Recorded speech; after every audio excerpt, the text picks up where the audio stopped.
მე დიახობილი პირადად მოაზრისით მომწანებისთვის და თქვენთვის ცნობილია ის საკითხები, რაც მათ აინტერესებთ, ეს უპირველეს ყოვლისა არის ის საშინელი ტრაგედია, რაც გუშინ მოხდა მდინარე ენგურზე და თქვენი მოსაზრება ამასთან დაკავშირებით, როდემდე შეიძლება მსგავსი ტრაგედიები ხდებოდეს ამ ქვეყანაში, ან და როგორ შეიძლება მას უშველოთ, თუ არსებობს საშველი და ამას გარდა დასაკვირველია კორონა ვითარება იქ ოკუპირებულ ტერიტორიაზე, პოლიტიკური სოციალური ვითარება აფხაზეთში, გავრცელებული ინფორმაციები იმის თაობაზე, რომ ბჟანიას და აფხაზეთის დე-ფაქტო ხელისუფლებას და კრემლს მაინც და მაინც ესეთი შეხმართილებული ურთიერთობა ამ ეტაპზე ვერ აქვთ, აი ამის შესახებ თქვენი მოსაზრებები იქნება საინტერესო ჩვენთვის.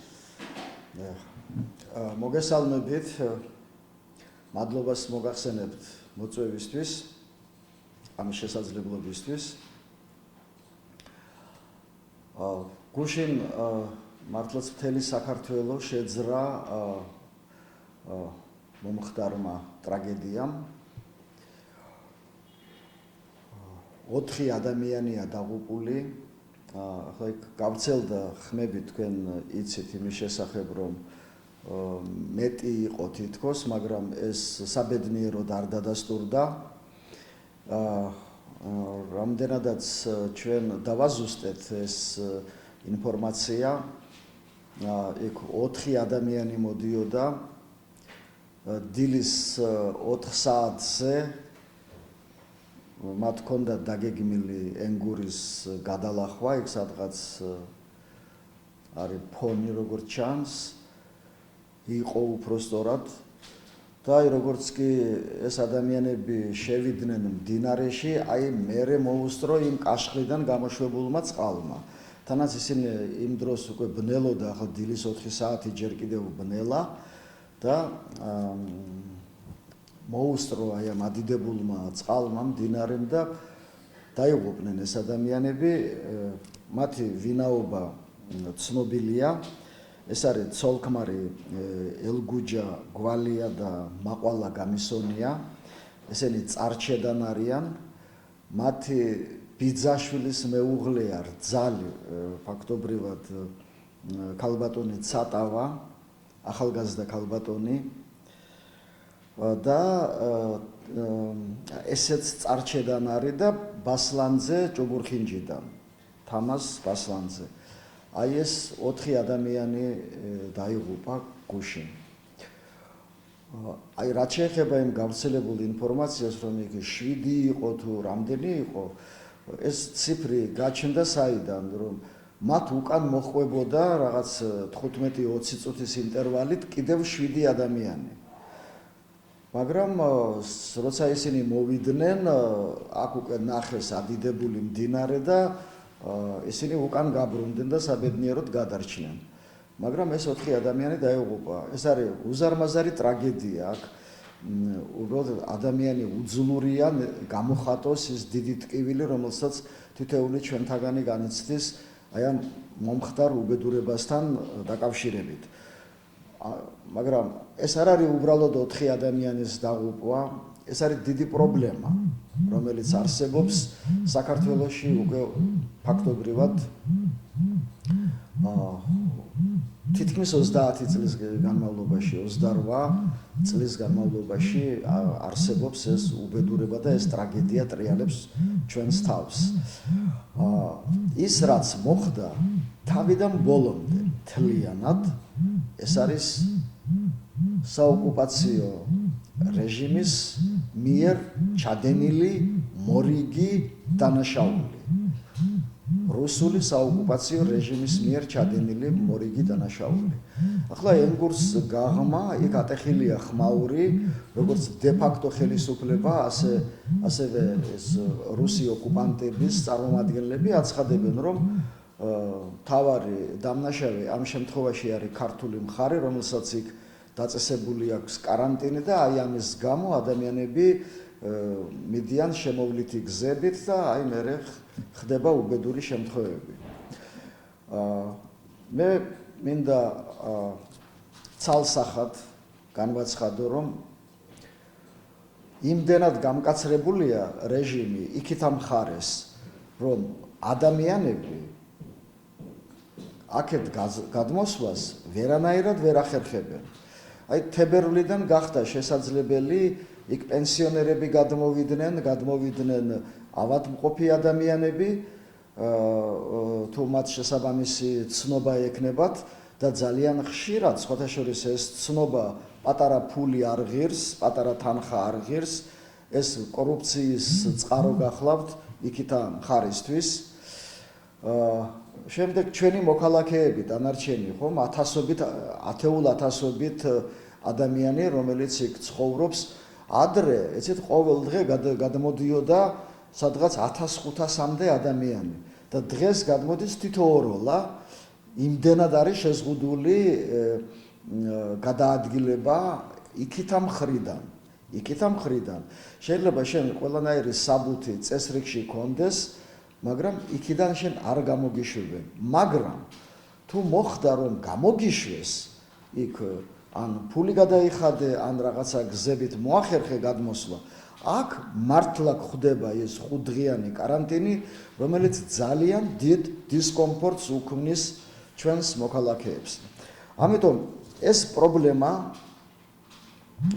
დიდი ხანია დგას, დიდი ხანია ჩვენი მოქალაქეები ითხოვენ ამის გაუქმებას, დიდი ხანია ჩვენც ასევე ვითხოვთ ამის გაუქმებას, აქაც თქვენთან არაერთხელ თქმულა ამის შესახებ, გასული წლის ზაფხულიდან ეს თემა იყო ძალიან აქტუალური და ჩვენ ყოველ ბრიფინგზე ამის თაობაზე ვსაუბრობდით.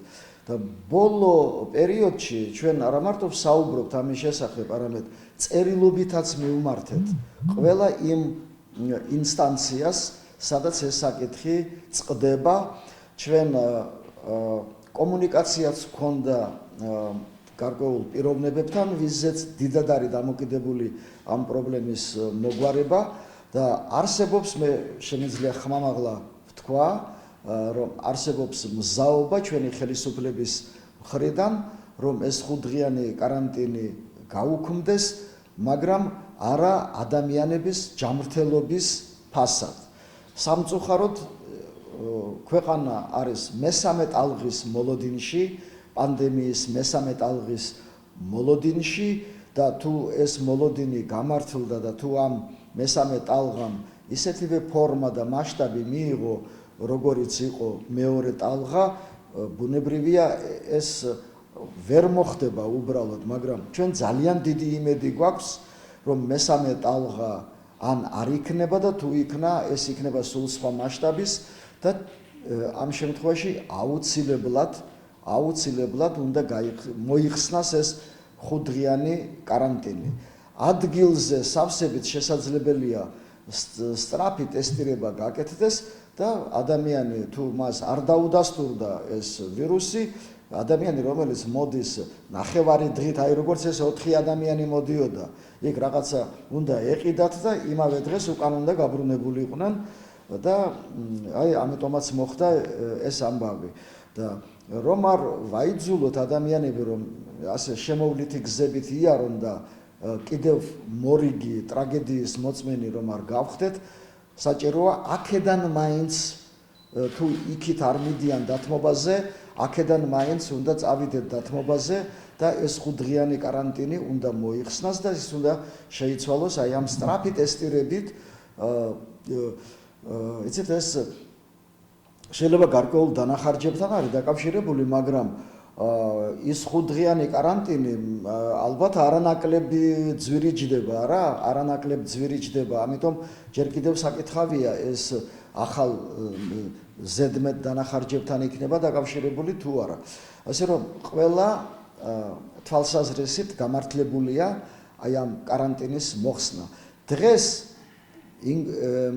ოკუპირებულ ტერიტორიაზე ერთი ვაი უშველებელი არის ატეხილი ოკუპანტების მიერ, რომლებიც ამ ტრაგედიასთან დაკავშირებით აკეთებენ კომენტარებს და სრულ პასუხისმგებლობას აკისრებენ ქართულ მხარეს, რომელსაც ეს 5-დღიანი каранტინი აქვს დაწესებული. ეს რა თქმა უნდა სწორი არ არის, ისინი ცდილობენ მოიხსნან ის პასუხისმგებლობა, რომელიც მათ სრულად ეკისრებათ, მაგრამ ნუ მივცემთ სალაპარაკოს ოკუპანტებს და ნუ მივცემთ კიდევ სალაპარაკოს იქაურ საზოგადოებას.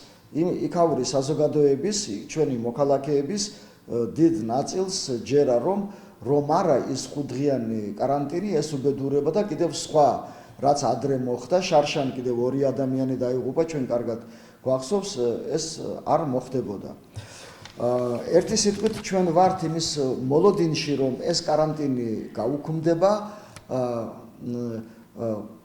ერთადერთი ხელისშემშლელი არის მესამე ტალღა, აი ამ პანდემიის მესამე ტალღა.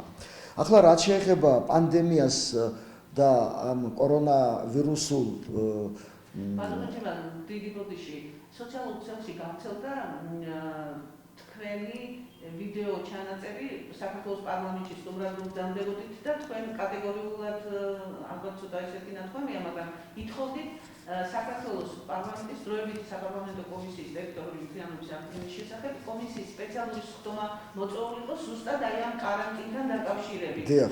და რა სიტუაციაა დღეს? ჩვენ ეს თხოვნა წერილობითაც გვაქვს წარდგენილი, მაგრამ მე იმედი მაქვს, რომ აი ეს უბედურება, აი ეს ტრაგედია, რომელიც მოხდა, დააჩქარებს პროცესს და სანამ ეს კომისია იქნება მოწვეული, მანამდე შესაძლოა ეს საკითხი გადაწყდეს. მე ყოველ შემთხვევაში ძალიან დიდი იმედი მაქვს. ვიმეორებ, ერთადერთი ხელისშემშლელი შეიძლება გახდეს მესამე ტალღა ეგრეთ წოდებული და ის რა მასშტაბის იქნება თანაც აი ეს ეგრეთ წოდებული მესამე ტალღა. ახლა რაც შეეხება ოკუპირებულ ტერიტორიაში არსებულ ვითარებას კორონავირუსულ პანდემიასთან დაკავშირებულს, ბოლო დღეების განმავლობაში იქ გარკვეული მატება შეიმჩნევა. ახლა იქ ატარებენ ტესტირებას დღეში პლუს მინუს 200 ტესტი კეთდება და აქედან სადღაც 25-დან 30-მდე 35 ადამიანამდე არის დაინფიცირებული და ეს პატარა ციფრი არ არის. აი პროცენტულად ეს სადღაც 15%-ზე მეტია, ზოგჯერ 20%-მდეც აღწევს და ეს არის ძალიან დიდი მაჩვენებელი. მაგრამ საბედნიეროდ გალის რაიონში ბევრად ნაკლებია ეს მაჩვენებელი. კონკრეტულად გალის რაიონს თუ ცალკე ავიღებთ, ეს მაჩვენებელი არის ბევრად ნაკლები, 10%-ზე ნაკლებია. იქ ზოგჯერ 20%-მდეც აღწევს, იქით სოხუმი, გუდაუთა და ასე შემდეგ, მაგრამ გალის რაიონში არის ბევრად ნაკლები და მე ამიტომაც ვფიქრობ, რომ каранტინის მოხსნა სავსებით შესაძლებელია. თქვენ იცით იმის შესახებაც, რომ ქართულმა მხარემ გამოთქვა მზადყოფნა ვაქცინაციის პროცესში ენგურს გაღმა მიიღოს მონაწილეობა, მიაწოდოს ეს ვაქცინები ან ენგურს აქეთ გადმოსულ ადამიანებს ჩაუტარდება ვაქცინაცია, ეს იქნება რუხში თუ ნებისმიერ სხვა ადგილას, სადაც ისინი მოისურვებენ. მე მინდა ამასთან დაკავშირებით ვთქვა, რომ ჯერჯერობით იქ ასეთი რიგი ადამიანებისა, რომლებსაც სურთ ვაქცინაცია გაიკეთონ ვაქცინა, ასეთი რიგი იქ არ დგას და ერთ-ერთი მიზეზი ამისი სწორედ ეს 5 დღიანი каранტინი გახლავთ, მაგრამ მე იმედი მაქვს, რომ სურველები იქნებიან თუ ეს каранტინი ისევ და ისევ ეს каранტინი არ გახდება ხელისშემშლელი ფაქტორი. ახლა კორონავირუსი ეს ერთი უბედურებაა, რაც ზოგადად აფხაზეთშიც და დანარჩენ საქართველოში ტრიალებს, მთელ მსოფლიოში ტრიალებს, მაგრამ აფხაზეთში კიდევ არის სხვა ვირუსი, პოლიტიკური ვირუსი, რომელიც არანაკლებად ძაბავს იქაურ ვითარებას, არანაკლებ პრობლემებს უქმნის იქ ადამიანებს. მე მინდა ამასთან დაკავშირებით მოგახსენოთ, რომ მთელი პოლიტიკური ცხოვრება იქაური, ესე იგი დუხს და გადმოდუხს, მთელი პოლიტიკური ეს ცხოვრება ტრიალებს აი იმ პროგრამის გარშემო, რომელსაც ხელი მოეწერა გასული წლის 12 ნოემბერს და პროგრამა, რომელსაც ქვია რუსეთსა და აფხაზეთს შორის კანონმდებლობის ჰარმონიზაციის გზით საერთო სოციალური და ეკონომიკური სივრცის შექმნა. თუმცა ამ დოკუმენტს არავინ არ ასახელებს, მაგრამ კიდევ ერთხელ ვიმეორებ, მთელი პოლიტიკური ცხოვრება იქ, აი ამის გარშემო ტრიალებს.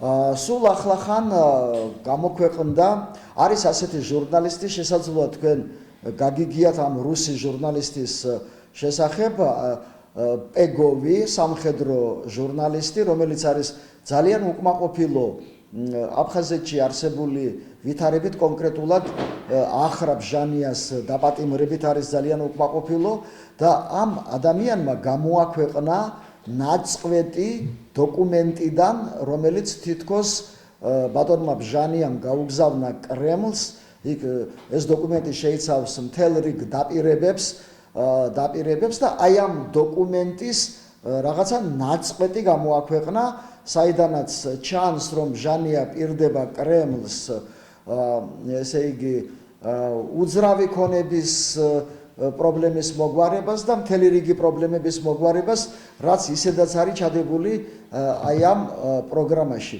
ამან დიდი ხმაური გამოიწვია აფხაზეთში, ძალიან დიდი ხმაური. ადამიანებს აინტერესებთ, რომ რა ხდება მათ თავს, მართლა დაპირდა თუ არა ჟანია რუსეთს, რომ ის განახორციელებს აქ ისეთ ზომებს, რომლის შედეგად აფხაზეთი 86-ე რეგიონი გახდება რუსეთის, აი პირდაპირ წერენ ამას და რუსული გაზეთებიც წერენ ამის შესახებ. რუსულ გაზეთებში განსაკუთრებით გააქტიურდა ბოლო პერიოდში ესე იგი პუბლიკაციები აფხაზეთის შესახებ და თანაც ძალიან უარყოფითი აფხაზეთზე, ძალიან უარყოფითი. მე მინდა დავასახელო სამი პუბლიკაცია, რომელიც არის ძალიან საინტერესო.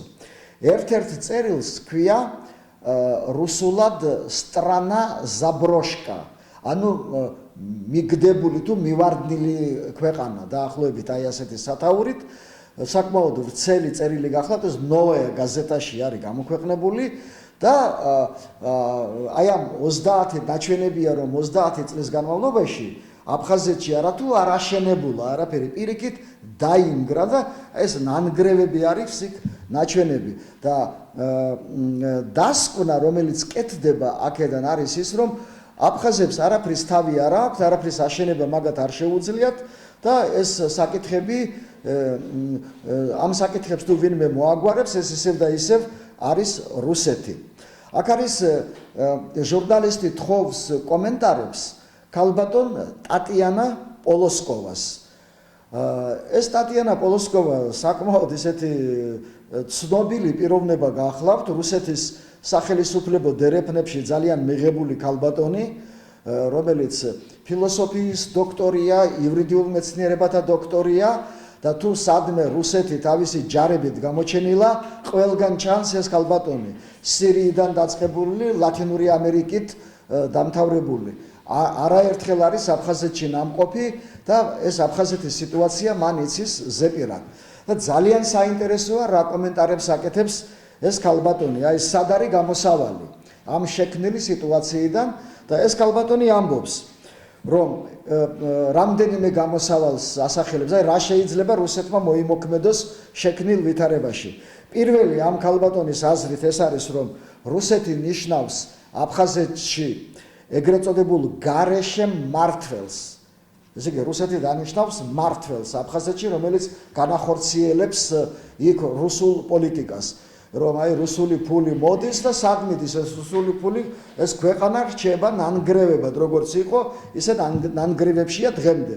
აი ამიტომ ერთ-ერთი გამოსავალი არის გარეშე მმართველის დანიშნა, რომელიც აქ რუსულ ინტერესებს დაიცავს.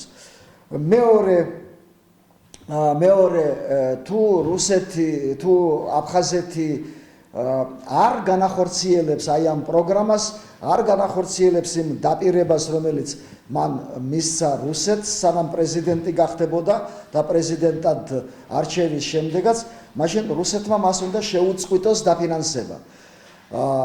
რუსეთს ისედაც შეწყვეტილი აქვს დაფინანსება. აი ახლა 31 მარტს მიიღეს მათ ბიუჯეტი, წლევანდელი ბიუჯეტი და იქ ცალსახად იქ ითქვა რომ დღემდე არავითარი დაფინანსება რუსეთს არ გაუხსნია. ესე იგი 31 მარტი რა ერთი კვირის წინ არავითარი დაფინანსება ჯერ რუსეთიდან არ წამოსულა. აი ეს ვითარება და ეს ქალბატონი პოლოსკოვა ურჩევს რუსეთის ხელისუფლებას რომ ან მართველი დანიშნოს იქ რომ რუსული პოლიტიკა გატარდეს ან შეუწყვიტოს დაფინანსება. მაგრამ მესამე გამოსავალი, რასაც თავაზობს ქალბატონი პოლოსკოვა, არის ყველაზე საინტერესო. მესამე გახლავთ, მესამე რჩევა პოლოსკოვას რუსეთის ხელისუფლების მიმართ, რომ უკან წაიღოს დამოუკიდებლობის აღიარება. ეს არის ძალიან საინტერესო. ეს არ არის, მე ვთქვი თავიდან, რომ ეს არ არის შემთხვევითი ვიღაცა ქალბატონი ან ისეთი რიგითი რაღაც ჟურნალისტი ან საზოგადო მოღვაწე, ძალიან ცნობილი პიროვნება, ძალიან მიღებული რუსეთის სახელისუფლებო დერეფნებში. აი ასეთი პიროვნება გახლავთ. გამოქვეყნდა მეორე წერილი, ეს ხდება აი ბოლო 2 კვირის განმავლობაში სულ. მეორე წერილი იმავე ნოვაია გაზეტაში, რომელიც ეხება აი ამ ეგრეთ წოდებული კანონმდებლობის ჰარმონიზაციას და იქ საუბარია იმაზე, რომ უკვე გავიდა 5 თვე ამ დოკუმენტის ხელმოწერიდან, ჯერ არაფერი არ გაკეთებულა და ეს ბჟანია ამას შეასრულებს, არ შეასრულებს, კაცმა არ იცის და თვითონ ის პოლოსკოვა იმ წინა წერილში ლაპარაკობს, რომ თუ ბჟანიამ შეასრულა ეს, რაც მან ვალდებულება აიღო, მას ოპოზიცია ჩამოაგდებს. და აი თუ არ შეასრულა, მაშინ უნდა განხორციელდეს ის, რასაც ის თავაზობს და დაახლოებით იგივე სულისკვეთებით არის ეს წერილი დაწერილი. ეს წერილი დაწერილი, რომ აფხაზებს თვითონ არაფრის თავი არ აქვთ.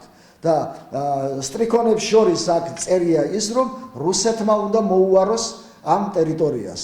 რუსეთმა უნდა მოუაროს. აი მესამე წერილი, რომელიც ისევ ამ დღეებში გამოქვეყნდა ნოვაია გაზეტაში, მე თქვენ მხოლოდ სათაურს დაგისახელებთ ამ წერილის სათაურს და გეტყვით და მე თქვენ თვითონ მიხვდებით ყველაფერს. აი ქართულად არის ასეთი სათაური. მოიტანე, მომართვი, ფული მომეცი, ხელი არ შემიშალო. აი ასეთია წერილი სათაური. აი რუსულად პრინესი, პადაი, დაი დენიეთ ინიმიშაი. ასე ეს რუსულ აფხაზური ურთიერთობა არის ასეთი. აფხაზებისთვის თავარია ესე იგი მომეცი, მოიტანე, რაღაცა უნდა მომართვა, ფული უნდა მომცე და მე ვიცი ამ ფულს როგორ განკარგავ, ეს შენი საქმე. და ეს სათაურშია გამოტანილი და უკვე აქედან ჩანს ამ წერილის შინაარსი. ისევ და ისევ რუსეთში აი ამ თუნდაც ამ პუბლიკაციებიდან გამომდინარე ძალიან კარგად ჩანს, რომ დგას საკითხი, დღის წესრიგში დგას საკითხი აფხაზეთის ანექსიისა. აფხაზეთის ანექსიის საკითხი დგას. თვითონ აფხაზები ამას ძალიან კარგად გრძნობენ და ის რომ აკუნ კვირაიები გამოჩნდნენ ასპარეზზე, ეს აი ერთ-ერთი მიზეზი სწორედ ეს გახლავთ. აი ეს ზეწოლა, რომელიც აფხაზეთზე ხორციელდება, ყველანაირი ზეწოლა, ფინანსური, ეკონომიკური ზეწოლა და მერე მორალური, ფსიქოლოგიური ტერორი ხორციელდება, მთელი რუსეთის მასშტაბით იქმნება აი ესეთი საზოგადოებრივი აზრი, რომ აი თუ ჩვენ ეს ტერიტორია არ შემოვიერთეთ, ტყუილად იფლანგება იქ ჩვენი ფული, ისინი არაფრის გამკეთებლები არ არიან და აი ასე უნდათ რომ შეამზადონ ნიადაგი ანექსიისთვის. ეს იცის აფხაზურმა საზოგადოებამ და სწორედ ამიტომ როგორც მოგახსენეთ, გაჩნდნენ ეს აკუნკვირაიები და თქვენ იმის შესახებაც იცით, რომ 27 მარტს ესე იგი ყველა ვიხილეთ ვიდეო რგოლი, სადაც აფხაზი გოგონა ამბობს, რომ აფხაზია это გრუზია, აფხაზეთი საქართველოა. იქ აფხაზეთში მიღებულია, რომ თუ ვინმე რამე ლოიალობა გამოიჩინა საქართველოს მიმართ და მით უმეტეს პროქართული რაღაცა განცხადება გააკეთა, მაშინვე ესეთი ორგანიზებული თავდასხმა ხორციელდება მასზე, ისევე როგორც აი აკუნ პირაიაზე განხორციელდა, აი ამ გოგონაზე, ალეონა თანიაზე განხორციელდა, ეს ყველაფერი გასაგებია, მაგრამ იქ ძალიან ბევრია აკუნ კვირაია და ძალიან ბევრი ალიონა თანია ცხოვრობს აფხაზეთში. თანაც ეს თანი ახალგაზრდაა, 20 წლის გოგონაა და ეს კიდევ მრავლის მეტყველი გახლავთ. იქ იყო კომენტარები, მე წავიკითხე რომ თქვენ რა ამ გოგონას სახით რა დაბალი ღობე ნახეთ, რომ ასე ძალიან ბევრი ფიქრობს და ასე შემდეგ. აი ასეთი კომენტარებიც იყო აი ამ ვიდეო რგოლის გამოქვეყნებასთან დაკავშირებით. ეს ყოველივე ჩვენ ქართულ მხარეს გვავალდებულებს პირდაპირ გავააქტიუროთ ჩვენი პოლიტიკა. ჩვენ არ გვჭირდება ველოსიპედის გამოგონება ამ შემთხვევაში. ჩვენ გვაქვს ძალიან კარგი სამშვიდობო პროგრამა და ჩვენი პრობლემა არის ის, რომ ამ პროგრამას, რომელსაც ძალიან დიდი ფინანსები ჭირდება, ჯეროვნად ვერ ვახორციელებთ. თუმცა იქით ამ მხარეს არის მზადყოფნა აი ამ სამშვიდობო პროგრამებში ჩაერთვენ, სოციალურ-ეკონომიკურ პროგრამებში ჩაერთვენ. და მეორე ჩვენ უნდა გავააქტიუროთ დეოკუპაციის პოლიტიკა, რომელიც მე ვერ ვიტყვი რომ პასიურია, ვერ ვიტყვი ამას, მაგრამ კიდევ უფრო მეტი აქტიურობა გჭირდება, განსაკუთრებით სამშვიდობო პოლიტიკის მიმართულებით. ჩვენ ბევრჯერ გვითქვამს და კიდევ ერთხელ გავიმეორებ, სამშვიდობო პოლიტიკა არის ძვირად ღირებული სიამოვნება, ჩვენ უნდა მოვიკლოთ, ჩვენი მეგობრები უნდა შევაწუხოთ და უნდა შეიქმნას ისეთი ფონდი, რომელიც უზრუნველყოფს აი ამ აქტიურ სამშვიდობო პოლიტიკას და ჩვენ ეს მოგცემს, აუცილებლად მოგცემს შედეგს. დიდი მადლობა.